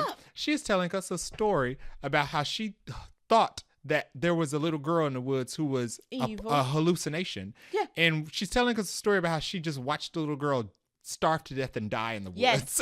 Now, the opening sequence of this movie is of a skeleton. Yes. And I guess you can tell maybe it's a little girl, but it's just a skeleton. It's a little juicy. And then the skeleton turns into like a zombie and then screams and then we get the connection when she tells the story that, oh, that's the little girl that you telling us about that was the jump scare at the beginning of the movie. And I'm like, so was the girl real? We think the opening scene is them showing us the skeleton of this little girl because whatever the evil is got to her, but it looks like this little girl may have just died from starvation because and bleeding out in the woods because Halle Berry thought that she was a figment of her imagination. But was the girl actually evil? I think the girl was real. I think the girl was real, but was the girl actually possessed by evil? Obviously not, because she sit there and died. No. Answer my own question. I think this is my thought, and I'll get to it. I'll get to it right now. Actually, go. I think the evil only cared about her family. Yes, because we skipping to the end and skipping to the middle, whatever. Yeah. We find out that the world is fine. Like, the little boy, Nolan, actually makes it out to, he like ties all the ropes together. He makes it out to a street. And we thought we was about to get a moment in the village and a car was going to come down the street. And then we found out, oh, snap, the world is fine. Well, at the end of the movie, you end up finding out the world is actually perfectly fine. Yeah. It's like people are living, they got cell phones. It's modern day. 911 operators are working. Yeah. So I was just kind of like, she is nuts. Yeah. But you think the evil only cared about the family, and I think that makes sense because why else? So what else is the point of the movie? So jumping back, because we did just tell the end of the movie, but most of it, that's fine. It's a piece of it. Jumping back a little, yeah. This is the reason why I think the evil was only after her family. Okay. So it gets to a point where they are out of food, they can't survive. The only option they have now is to eat the dog. And Halle Berry is about to shoot the dog in the face with a crossbow. Right. And I like the fact that she didn't just do it easily. She obviously cared. She obviously cared about the dog and she was struggling with it. So I like it wasn't just like, who cares about the dog? Let's kill it. Yeah. It was emotional. Very good scene. So she is about to kill the dog. Mm-hmm. She takes the dog to the shed. She wraps the rope around her waist to make sure the evil doesn't get her while she's murdering the dog. And before she shoots the dog in the face, Nolan runs out and cuts the rope off of the house, separating her from the house and separating her from her protection. Exactly. Because he still does not believe that the evil exists because the kids honestly have not seen anything supernatural at all. They've only seen their mom tweak out. They have a conversation. The sons have a conversation the night before where she overhears it. And that's why she's like, Nolan, the evil's trying to trick you. And that's why she tells that whole story. Right. So, and earlier in the film, she tells the Nolan asks her where did the evil come from. And she tells Nolan that she doesn't know where the evil came from at all. She just happened to kill her parents because the evil showed up. Yes. So Nolan cuts her rope off before she kills Coda because he wants to save Coda. Yes, he's very broken up about And Coda. he wants her to know that the evil doesn't exist because he has not seen the evil. He thinks it's all in her mind. Exactly. So he's trying to wake her up. Right. And the evil shows up. And this is where it gets super weird. Super weird. So after he cuts the rope off the mom and locks her in the shed. Coda gets out of there, the dog. Right. He plans to leave her locked in the shed unprotected, to let her know, to show her that, nothing's going to happen. The evil's never going to come for you. You're just seeing things. But the evil actually does show up in the form of her mom, like it typically has been throughout the film. Pretty quickly. And it tells her that it's going to possess her and make her kill her kids. Right. So to prevent that from happening, Halle Berry unalives herself. with a piece of glass and cuts her throat deeply. But before she does, she screams to Nolan and tells Nolan that she did not tell the truth. She tells Nolan that she lied and she didn't tell the whole truth. She brought the evil, and the evil is after her. And if the evil gets her, it's going to make her kill her kids. Now, this is where I had a big issue with the film. You go first, and we probably going to have the same issue. Because she dies right after this. Immediately. And nothing she says is ever touched on again. None. She basically one-liner drops the reason for the whole film. It is one line. And we never go back to it. And then she dies. She leaves. She's literally gone. Dead. She does not return. I was just kind of like, I don't understand. And this is where the plot holes start coming in, because it's like, well, if you brought the evil, then you should have not come back to your parents. And how did the evil get to your parents if you were how did all this how did this transpire? It didn't make sense. It didn't make sense. Transaction like? Once she Where's the receipt? Once she said the evil, she brought the evil and the evil was after her. The whole plot that was originally established early in the film fell apart because why are you around your kids?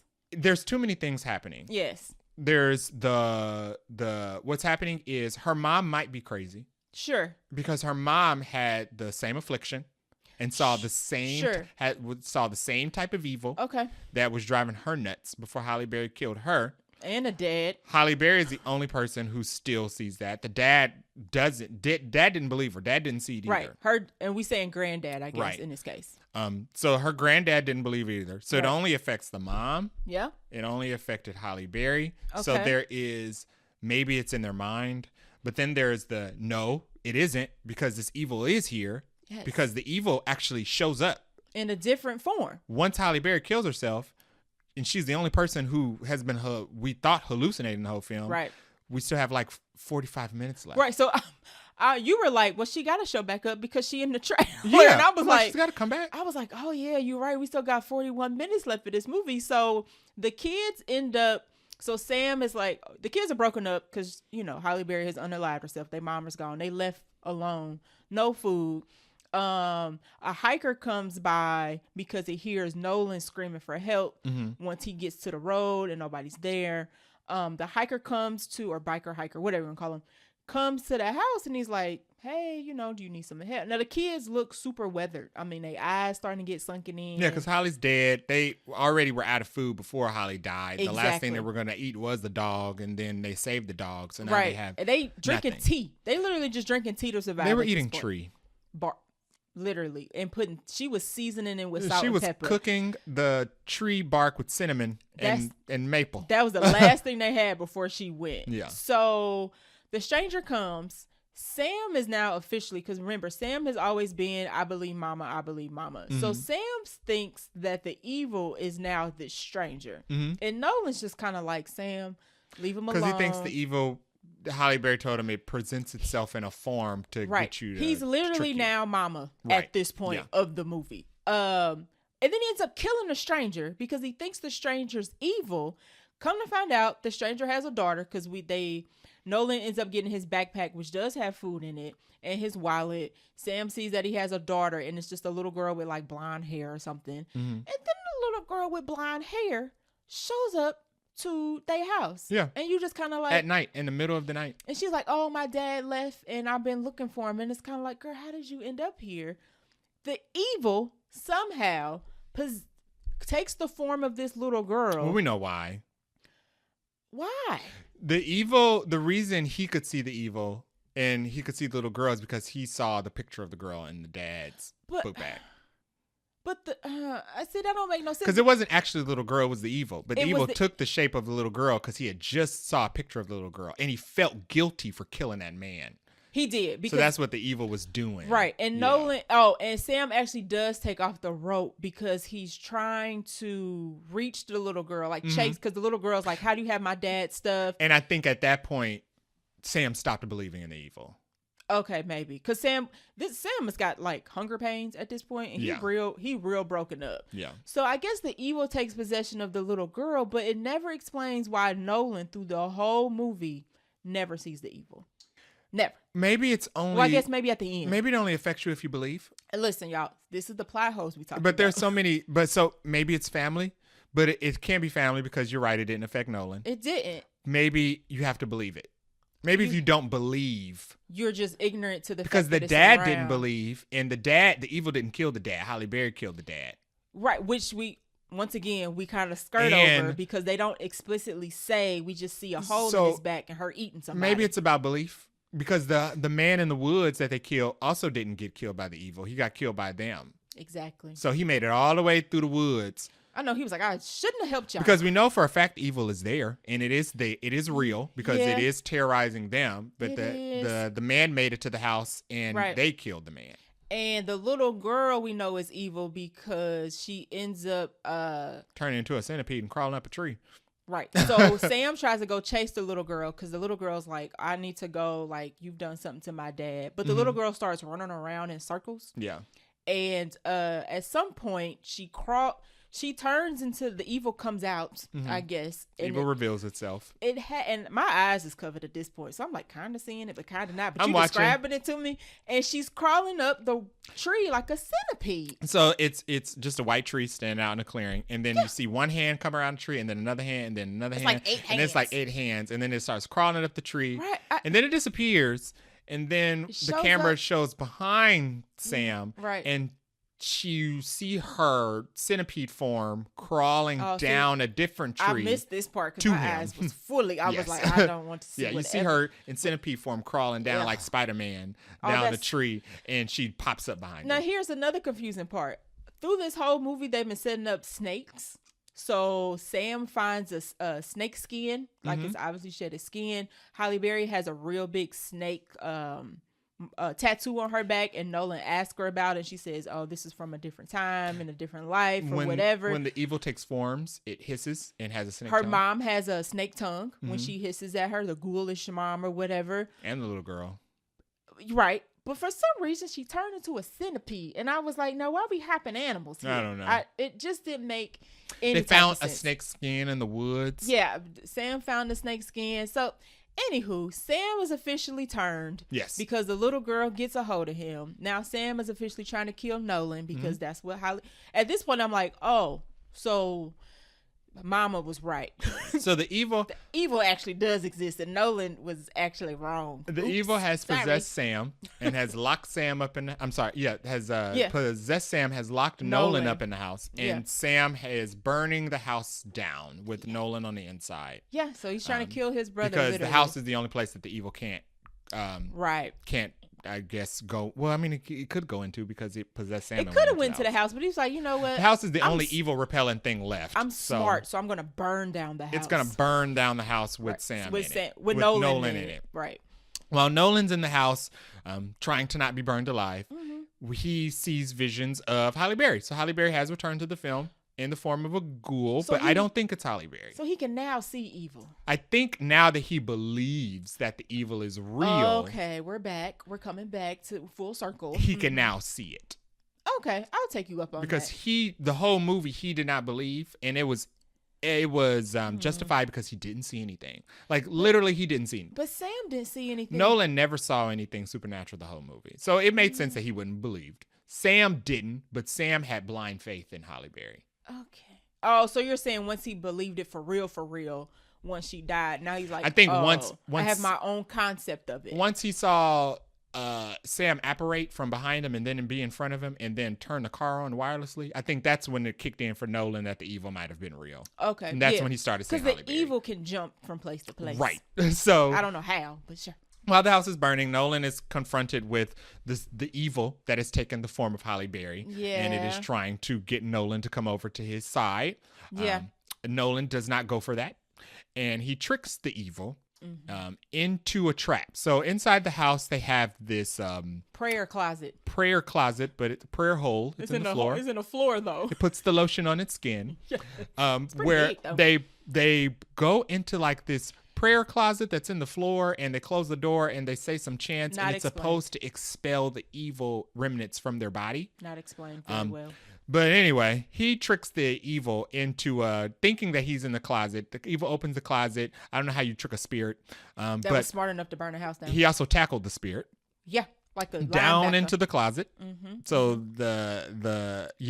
it's weird. Very just like he's bigger than you. Very interesting spirit, but I couldn't tackle somebody bigger than me. But he traps the spirit into the magic closet. I don't know how. And basically, because the spirit is in the form of his mom, he tells his mom that he forgives her and that he believes her and blah, blah, blah. And he loves her and blah, blah, blah. And the form of Halle Berry's spirit, evil monster, turns into a centipede? Turns into a snake. No, her skin split. Did you have your eyes closed on this one too? I saw her skin, her back of her head splitting open. Yeah. And the snake thing coming out, but it had arms. Yeah. So she turned into like a human snake person. Yeah.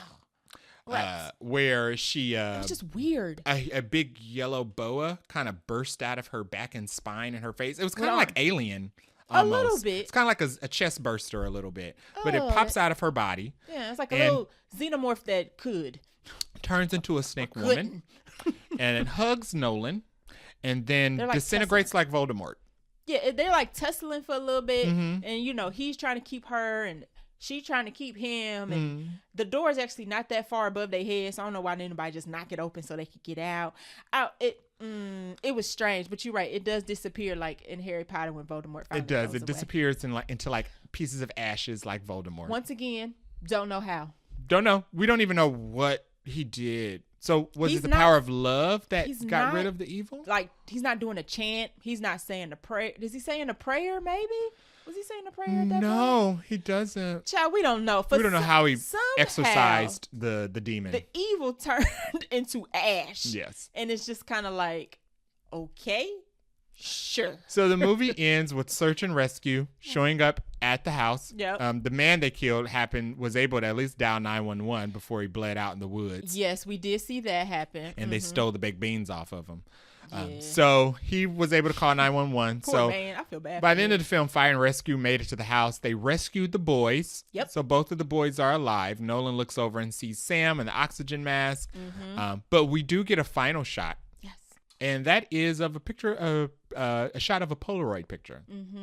Because earlier in the film, Halle Berry shows the boys a Polaroid camera that she has stashed in her memorabilia. Yep. And it has no other no other callback to. And it has one photo left on the inside, and she tells the boys that she's leaving it for them and to save it and take a picture of their most memorable moment that they can think of. Right. And save that one picture for it. It's the speech she gives right before she says, now it's going to be some hard times coming and you're going to need pictures, Yes, right before she says we're serving hot dog for dinner tonight. Exactly. I was like, Mom, this is awful.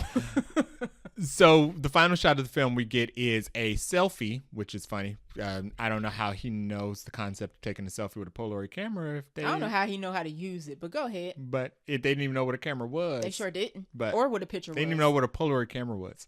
But anyway, or a cell phone, or beans, or how to open a can of beans. But he knows the concept of a selfie. Yeah, he does. So Sam takes a selfie of himself using a Polaroid camera. It prints out, and we see that there is the hand of a snake demon on his shoulder. And the evil has made it into Sam and made it out into the world. I guess. Because I guess our final shot is of them in the helicopter that they were saved from peering over the city.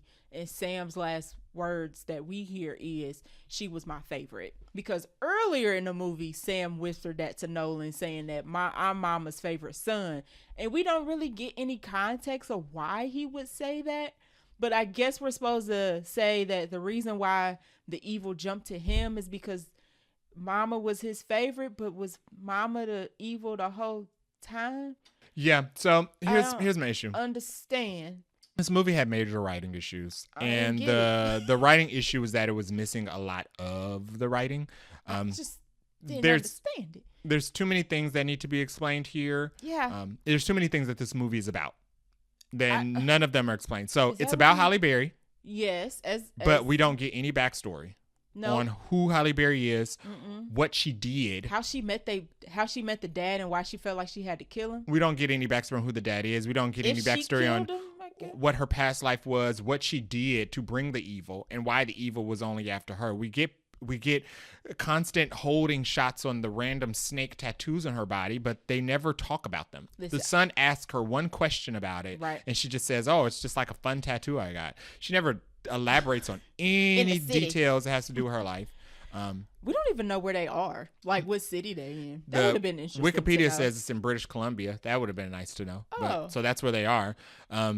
The movie's also about the evil, but we don't know what the evil's purpose is. The evil is never explained, and we don't get any evil lore. And the evil never made it out to the city until the very end. It was like, well, he could have been dead. And the evil wasn't built up enough to be like, it wasn't built up like the Omen built up Damien, that they knew that if Damien grew up and became a human, the world would burn. They didn't set the evil up like that. It would be different if Halle Berry knew she was evil.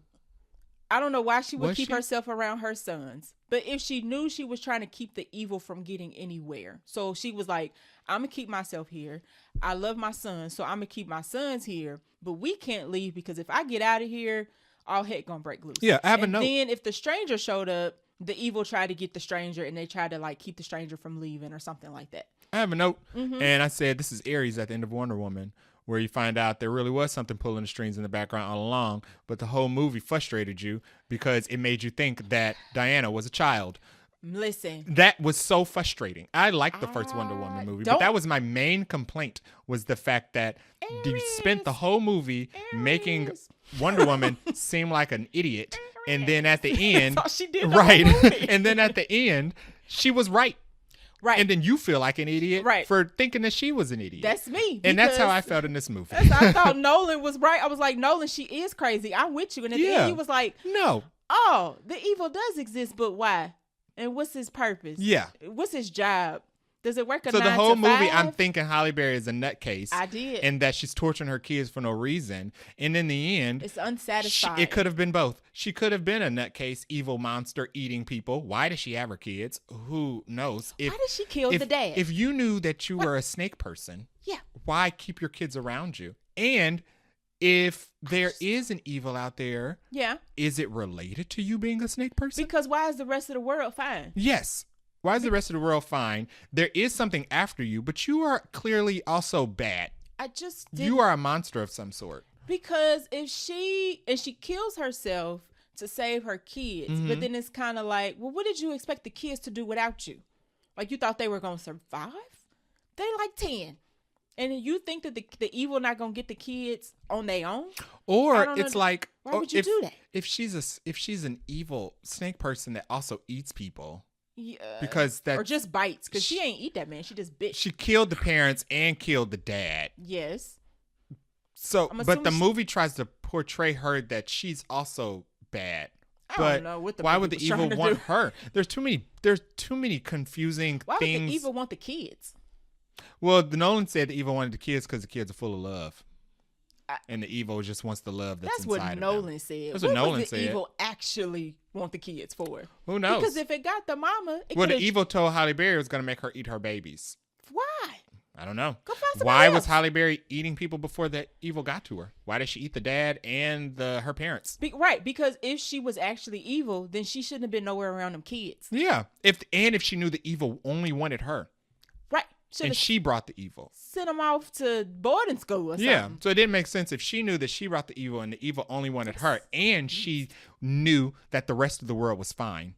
I believe that she knew the rest of the world was fine. Yes, I 100% believe that she knew the rest of the world was fine. Because my question was, well, how did she know it wasn't? You could have left your kids out with somebody else. Yeah, like how did she... And you could have fought the evil off in the forest by yourself. You think she knew? Because my question the whole time was, how do you know that the rest of the world is... It was like Leave the World Behind, where I was like, well, what is everybody else doing? If we only stuck with y'all. Like, I'm more curious of what's going on if this is what y'all say is happening. You can't not know. It can't be both. It can't be, I brought the evil, and I'm not sure if there's anybody else in the world. Because if you're running out of supplies, I'm just thinking, like, you need to craft a way to get further out. That's what I thought. But that adds credence to maybe she was crazy. Because you are starving, and you're starving your children voluntarily. And I feel like you know that the world is fine. I feel like you know that this is just about you. They've clearly been surviving. So, like, y'all better braid up some tree branches and make another rope. Make a bow, some spears. And you think, and she keeps saying, like, we're the only people here. Like, on Earth? On Earth, mama? I don't think so. It didn't make sense it's just too many holes. It didn't make sense that she is the originator of the evil. Right. But she also doesn't realize that she is the evil... She is the originator of the evil. She's aware that she's the originator of the evil. She is aware that the evil is after her. Yeah. She is not aware that the evil has not killed everybody else in the world. Because why would it if it's only after you? If you're aware that it only wants you, and you are aware that if it gets you, it will. That was her final words was, if it gets me, it'll make me kill you. So you are running from this evil. That's why she slit her throat. She says the reason she came back to the family home was because of the evil. Right, and I thought she was running away from it. Right, so the evil is chasing you. At the house? So you know the evil, right, but the evil was already at the house because the mama was seeing the evil. Yeah, and this was before the kids was alive. I said, we didn't get no timeline of like when she showed up because the whole story about her and the little girl was when she was a little girl. So I was like, so you've been crazy since you was a little girl? So she came back probably right after she gave birth to the kids, brought the boys back. The picture is the boys were aware or knew that she killed the parents. So the boys were either around or alive when she killed the parents. Or she told them. That's why Nolan was like, I got to get out of here. But it doesn't make sense that she knows that the evil is only after her specifically because that's what she admits, but she doesn't know that the rest of the world is alive. And it doesn't make sense that if she did know the rest of the world was fine and that the evil is only after her, then what's the point why of the she movie? Would starve herself and her kids out in the woods and die rather than trying to figure out another way around it. It didn't make any sense. For her to be so protective of her kids is like she should have done a little bit more to get her kids food. And what the heck was she protecting her kids from? What is the evil? What does it do? What does it want? And I'm going to stand 10 toes down that wasn't no snake. She was a centipede hybrid. No, it was a centipede. That girl had arms. Snakes, yeah. Then why are we? You mean in the closet? I'm talking about the little girl. No, I'm talking in the closet, and we focus on snakes because they're a tattoo on her back. Yeah, she had a snake body, but like she was like Medusa, who had a snake body, but she just had 2 arms and boobs. That's what Halle Berry's snake person had: 2 arms and boobs. I didn't. It just feel like the movie took an extra turn that it didn't need to when we got the alien centipede body. I was just like, wait, what? I think the movie should have just stuck to an evil entity in the woods that looked like a human. Removed whatever weirdness had was going on with Halle Berry. Okay. If she was a snake person, if she was secretly killing people, whatever her past life was, eliminate it. You didn't talk about it. Or they should have made it to where she knew she was evil and she was doing some sort of ritual to protect herself from like turning full Wolfman form, and they came across people that they needed to keep from leaving because the evil was going to get out in the world or something like that. My third note was, is she a witch? Okay. That was that was my third note out of like 10 because I was wondering. This seemed a little witchy. It seemed like Wanda living in the forest. Right. We got jars of random crap. You're pickling everything. The got prayer tattoos. was carved into the wood of the house. You got snake tattoos. You're chanting. Yeah, she had a bunch of tattoos. You're talking about a spirit. It sounded witchy. Yeah, that would have made more sense if she was involved in some type of witchcraft or something that caused this. But they didn't explain. And she was trying to keep it. She was trying to keep it from getting out or something. Yeah. But they didn't explain that, so I don't think that's what they was going for either. Random notes about the movie that you want to shout out? I have anything random? A couple. Chapters. Yes, that was note number 3. The movie is divided up into 4. chapters. I can't remember what the chapters' names were, and they added nothing to the movie. Why? It was only 3 chapters. Okay. They didn't add anything, but they did just mark the first, second, and third half of the movie. That's all I'll say. Sure. The second half was the most boring. Post Halle Berry's death until the third act was boring. Was so slow. When they were just trying to survive. And it's not the kid actors. The kid actors are good. All the acting was good. Yes. They didn't write anything for them to do. Halle Berry cuts her throat open and they cover her with a blanket and Nolan goes inside and starts making tea. And they never kind of address it. They don't really process the fact that mom is gone. They have a scene or a moment, but after that, they don't really address the fact that Nolan killed Halle Berry. They don't. Sorry, I mean Nolan. Right. I'm still on your side, Nolan. But you killed Halle Berry. You're right, because soon as it pops off and like the evil shows up and Halle Berry slits her throat, it's just kind of like, this was your fault. They barely have any tension. They fight over beans harder than they fight over the fact that Nolan killed Halle Berry. Yeah, you're right. I thought that was strange. You're right. I didn't have any other notes. I didn't need to see a crow eating a child's face. That's why I said this was horror. And was that another child? I think it was. Why in is her mind. she keep seeing kids in the woods? Was that not Sam? I thought that was Sam. No, that was a white boy. Oh, was it? Yeah, in the woods when she's hunting and she's like on that tree and she sees that crow picking something. It was some random white boy with black hair and a blue hoodie. I thought it was Sam. That was being picked apart in the woods by a crow, but the boy's body was already dead. Who was that little boy? Why did she keep seeing dead kids' bodies in the? Was that another child that was in the woods? Does she eat kids? Is that why? Did she eat his face off? Is that what she was chomping on? Yeah. I don't know. I thought it was Sam, so I didn't. I thought it was weird. I was like, why is this? What is this random boy? It was weird because why was half his face missing? Yeah. The evil just ate half his face. Or she did and left him there. Or like she did a little girl. Or this little girl. Yeah. You're right. Another scene that wasn't explained very well. Strange. And let's see. My last note is watching them eat tree is tough. Woo. Now, I will give them that. The scenes of them struggling, it was believable. Very well done. That was just like, oh my God, y'all down to the bare. Watching them kids chew tree was hard. I knew it. When she started giving the speech about the camera and you got to capture the good memories because things going to get hard and tough, I was like, she about to try to kill the dog. Mm-hmm. I knew it. And that scene was good. It was great. Because Nolan was like, you are not about to eat my dog. You're not going to do it. And he's looking to Sam. And Sam's like, oh, well, I mean, his mom said we got to do it. I was just like, woo. And I like the fact that she just wasn't like, well, I said it needs to be done, so it's going to get done. They talked about it a little. She heard his argument. A tad. They had a vote. They did. They had a vote. She heard his argument about it. She still made her decision. She sure did. And she wasn't happy about it. And you get it. I mean, you get it. Yeah. But it was also like, I'm not eating my dog. I don't care. I'm not going to do it. But then you don't get it at the end when you find out society is fine. And why show the dog at the end if you you don't give the dog a conclusion?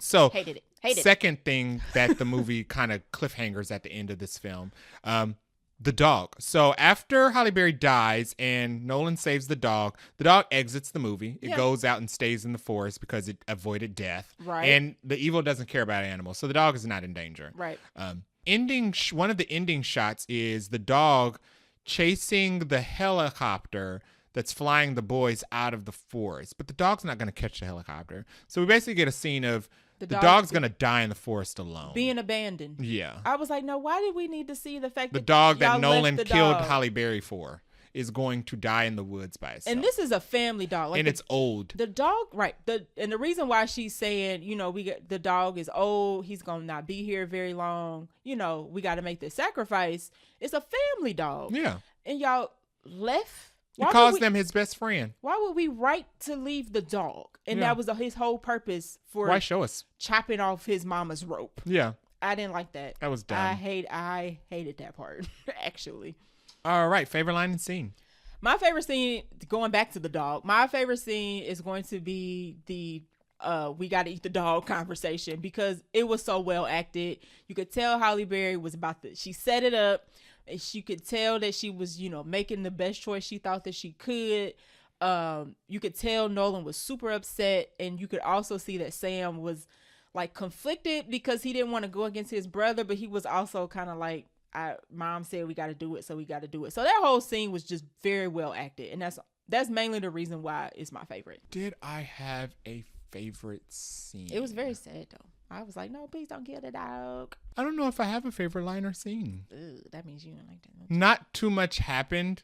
And the things that did happen either frustrated me while they happened or frustrated me later because of the direction that the film went in. Yeah, I feel it. And the fact that my favorite scene is about the dog and at the end they abandon the dog does kind of hurt my soul a touch.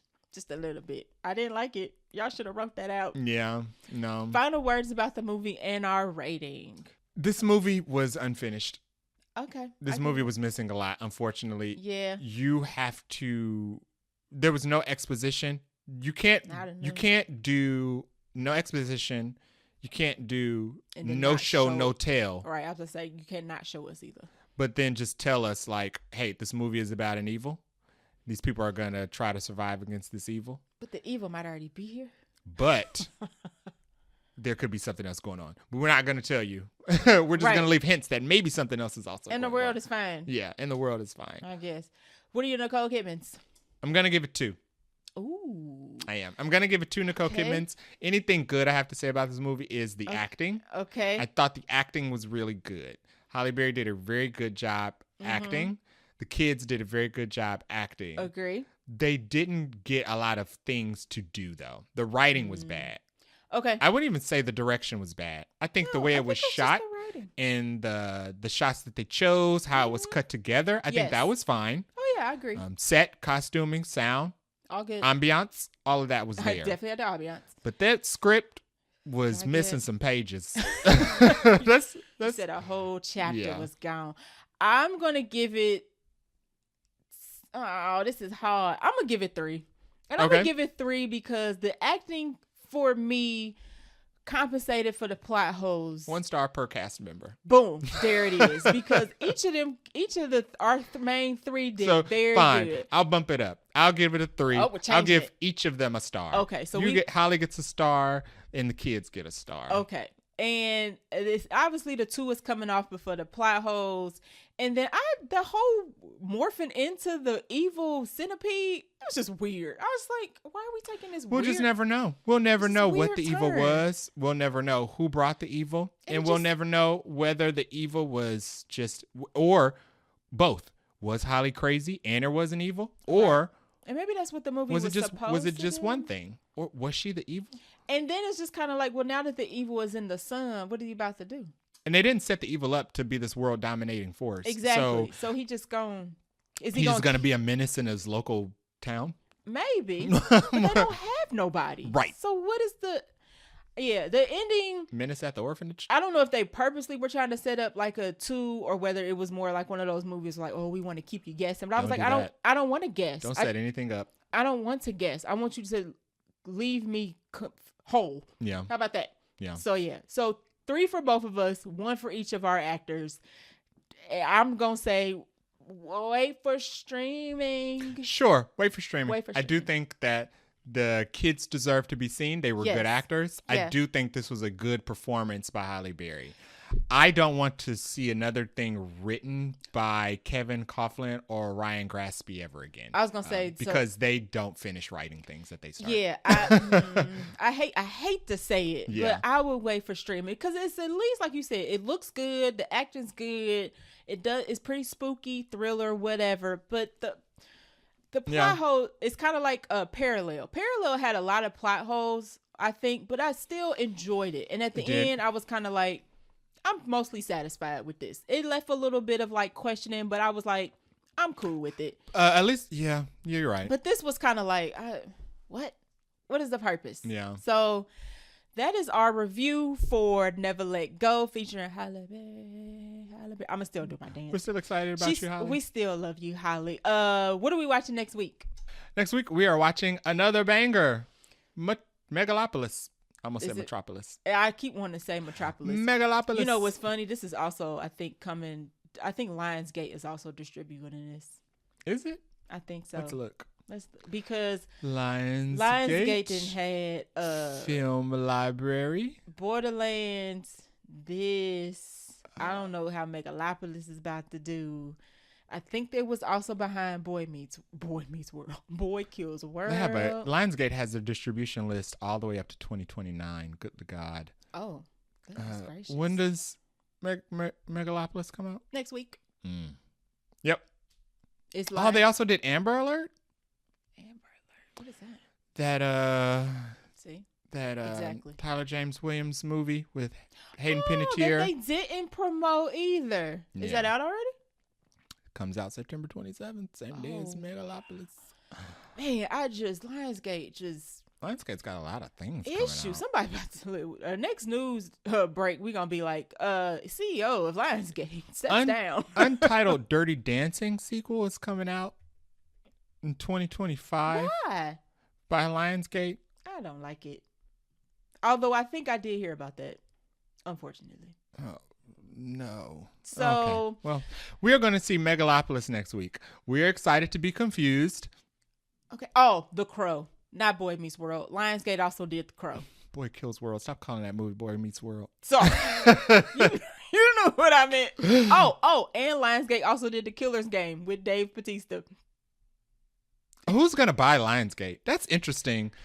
Loss after loss after loss. Lionsgate has been around for so long. I mean, and had all these flops. Lionsgate also did distribute all the Medea films. Oh my goodness! It's just not Den of Thieves too. It's also that Lionsgate. Strangers reboot that was god awful. Oh, dang! That was terrible. They did Silent Night. Was that? They did the Silent Night, the Joel Kinnaman deaf movie where he kills the guy. Listen, Okay, well, look. We're not here to dissect. 1992 with Tyrese. That's also Lionsgate. I didn't know that was Lionsgate. Child, they ain't had a hit all year. We're not going to dissect Lionsgate. And they also are behind John Wick. Did somebody leave? Somebody must have left. And now that's what's the cause of all these movies. We're excited about Megalopolis. We're going to be confused. We don't know what the plot is about. There's been at least 4 trailers. None of them have made it any clear. I don't know if excited is the word I would use. I'm excited for costuming. I'm excited to talk about it. I think costuming is going to look extremely good. I think all the costuming, all the gowns and the different sets, I think set design and costume is going to really shine here. Plot, I don't know. Acting, who knows? But it's going to depend on the script. I'm excited to see what Giancarlo's going to do. Sure. And Aubrey Plaza's going to do. Aubrey Plaza. Our girl from Fast and Furious is in this. Whose name? Sunday. Emmanuel's in this. Yep. Costumes. Okay. Beautiful gowns. Yes. So it'll be a fun review, if anything, even if I hate the movie. So there's that. All right. So that is our episode. You want to take us out? All right. Thanks for listening, guys. If you like our show, please share it. You can leave us a review on Apple Podcasts or vaguelynerdypodcast.com, where you can also leave us a little voice message and we'll play it on our show if it's polite, because we don't do that mess. You can also follow us on Twitter at vaguelynerdypod or IG at vaguelynerdypodcast, and it's also the same on the Book of Faces. You can also reach us at vaguelynerdypodcast.com if email is your thing. And if you are listening to our show on a podcast app, you can also watch our animated show on the YouTube. Until next time. Bye. Bye.